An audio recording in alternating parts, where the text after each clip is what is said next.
What's good, guys? Prince Sports here, coming at you with another one. Bam, bam. If you played basketball in the 50s, 60s, or 70s, I take my hat off to you, all right? Especially as a black man. And if you was a type of player that fought against civil rights, discrimination, racism, it my hat goes off to you, respectively. And there wouldn't be probably the NBA players that you see today with the league being 80%, 90% black if it wasn't for the guys like Oscar Robertsons, the Bill Russells, and all of that stuff. But with that being said, I'm going to say this respectively. If you played in those eras, okay, you are disqualified from being the GOAT or even the top 5 player in most cases, okay? Now, back in those days when basketball was being played, that's basically the renaissance of basketball, the very beginning. It's like comparing a caveman to a modern day guy, all right? There's going to be huge differences, all right? And the game is going to be undeveloped. And that's what basketball was. It was undeveloped for quite some time. So being the fact that it was that, you're going to run into some situations where you see some out of this world type of numbers, out of this type of world accomplishments. Take Bill Russell, for example. This is a guy that won 11 championships, okay? But he played in the league with only 8 teams. And he played on a team with multiple All-Stars, 8 Hall of Famers to be exact. If you give a superstar today, a Kobe, a Jordan, a LeBron, 8 Hall of Famers on one team, don't you think it makes common sense to say they will win multiple championships as well? I mean, that's unheard of in today's league. And you got even a guy like Wilt Chamberlain, averaging 50 a game, having a 100-point game. These things, even if he played in today's league, he won't be averaging that, okay? It's just more competition, and the game is more developed, and it has more rules. That's why when I fucking talk about basketball, I talk about modern NBA history. I always say LeBron James has more help than any player in modern NBA history. Michael Jordan is the GOAT of modern NBA.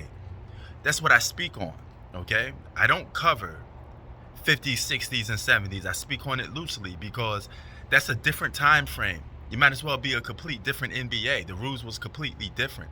And we don't even judge players or by saying, who's the GOAT back then. Okay, my grandfather know all about that. So miss me with the bullshit. If you go in the 50s, 60s, and 70s and say, this guy was the GOAT, they'd be like, a GOAT? On a basketball court? You mean that? They don't even know the quotation of GOAT, greatest of all time, because they wasn't using that back then. All right? So let's cut out the bullshit. Whenever we doing a debate or a topic, you got to jump into the 50s, 60s, and 70s to try to fit your bullshit criteria that you don't even understand what the criteria of the person that's talking to you is about. You don't even understand what the topic is that what we're talking about. You're just talking out the ass and saying stupid shit like, well, Gordon, by your logic, this player, Bob Cousy. Man, shut up with that. All right? I doubt you even watch Bob Cousy or even know much about Bob Cousy. All right? So stick to what you know, man. All right?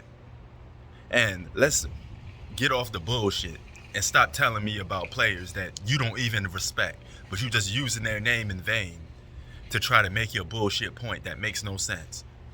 Okay, half of you guys said if Bill Russell was playing in today's league, he'd be compared to Rudy Gobert, or Ben Wallace, or Joakim Noah.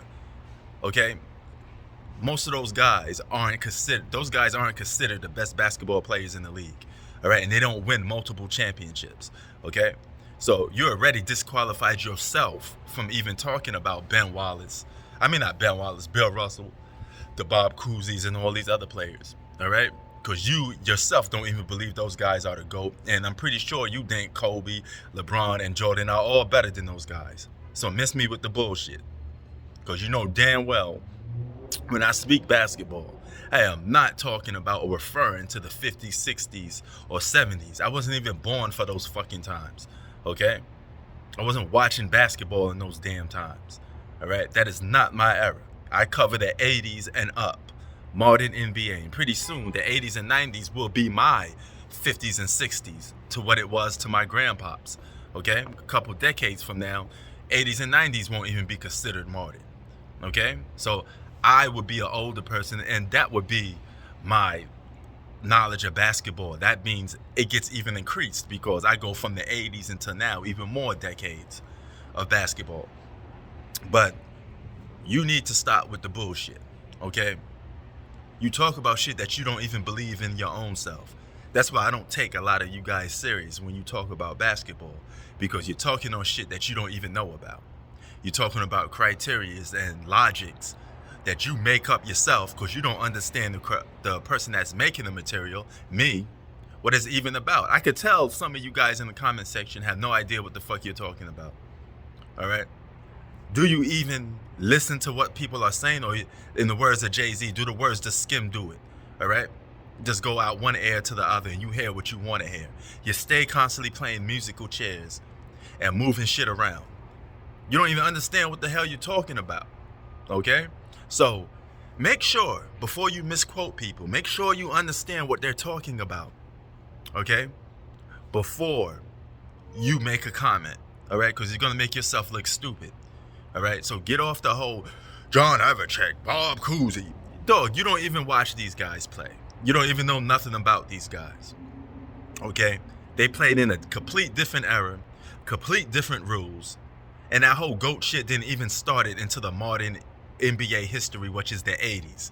That was a battle between Isaiah, Michael, Larry Bird, Magic Johnson. They all was competing for a three-peat. The first guy to get a three-peat would have been called the GOAT. That's how it all came about. And we all know how that story came about. Jordan was the one that edged them all out. He got the three-peat, all the rest of those guys failed. And ever since then, Michael Jordan still hasn't been eclipsed yet. Okay? So when I say GOAT, at least I'm staying on the topic at hand.